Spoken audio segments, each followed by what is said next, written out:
There's a new front in the U.S. trade war with Mexico, and that's water. Mexico owes the U.S. a lot, and Trump is feeling thirsty. Welcome to America Uncovered. I'm Chris Chappell. Mexico has angered Donald Trump, so he's threatening tariffs once again.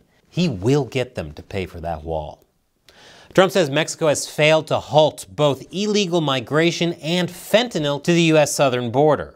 He's also not a fan of Mexico's record-high trade surplus with the U.S. As you can see here, it's the second largest, right after China. And actually, China plays a big role in that. China has essentially set up shop in Mexico to evade U.S. tariffs. But now, Mexico might face even more tariffs, all thanks to a water dispute. This all stems from a 1944 water treaty between the U.S. and Mexico. According to the treaty, Mexico is supposed to send 1.75 million acre-feet of water to the U.S. every 5 years from the Rio Grande. The U.S. in turn sends 1.5 million acre-feet of water annually to Mexico from the Colorado River. The U.S. has largely fulfilled its end of the deal, but Mexico hasn't. This is largely thanks to droughts, poor infrastructure, and growing local demand. That means Mexico owes the U.S. a pretty big water debt. Over the last 5 years, they've sent only around 30% of the water they were supposed to. In fact, over the past 30 years, Mexico has only complied with the water treaty just once. And that's bad news for Texas. This is the Rio Grande Valley, the epicenter of Texas's fresh produce industry. It's been facing a severe drought that is decimating crops. Now remember, the U.S. has been annually sending its share of water, but Mexico has not been sending its share. The lack of water led to an economic loss of nearly $1 billion in 2023 alone. So in response, last month the State Department said for the first time the U.S. won't be sending its water to Mexico. Trump posted on Truth Social, "Mexico owes Texas 1.3 million acre-feet of water. This is very unfair, and it's hurting South Texas farmers very badly. That ends now." And he threatened more tariffs and even sanctions until Mexico honors the treaty. Mexican President Claudia Sheinbaum responded by noting that Texas has been in a 3-year drought, and to the extent water is available, Mexico has been complying. Though a drought in the U.S. didn't stop us from sending water, but facing the threat of tariffs, Mexico promised it would send water to Texas farmers to make up for its water shortfall. But where did this water suddenly come from? I thought they had a drought.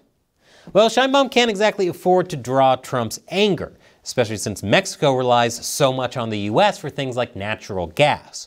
So in order to comply with the water treaty, a Mexican official told Reuters that Mexico agreed to send 122,000 acre-feet of water and is working on an option to deliver another 81,000 acre-feet.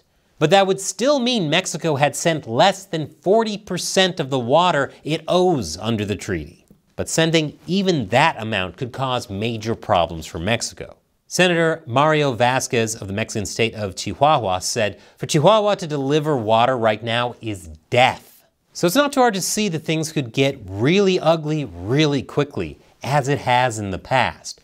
Back in 2020, Mexican farmer protests broke out over Mexico sending water to the U.S. during a drought, resulting in injuries and even a fatal shooting. The farmers were so mad about the water treaty that they even seized a Mexican dam and destroyed its controls. These days, thanks to water scarcity, there's an entire black market south of the border for this clear liquid gold. And guess who's profiting most from water scarcity? The cartels, which the U.S. has designated as terrorists.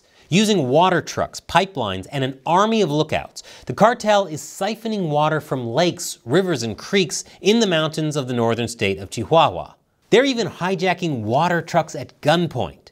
Part of this is so the cartels can keep their drug fields of weed and poppy irrigated. But there's also money and power to be had by being the water brokers to desperate farmers, hotels, and locals. Mexican authorities are trying to fight back against the cartels. But now that the cartels have even started stealing millions of gallons of water from the U.S. for drugs, it's possible that Trump sees his crackdown on Mexican water debt as a way to get Mexico to crack down harder on the cartels, in addition to all of his other concerns. So, What do you think about the U.S. and Mexico water dispute? Don't worry, we're no Mexican cartel. We won't go after you for posting your opinion. Leave your comments below. And episodes like this require a lot of time and effort, so please support the show by subscribing to our new premium website, americauncovered.tv, and you'll also get exclusive content, live streams, and more. Just click on the button that's been on the screen. Once again, I'm Chris Chappell. Thank you for watching America Uncovered.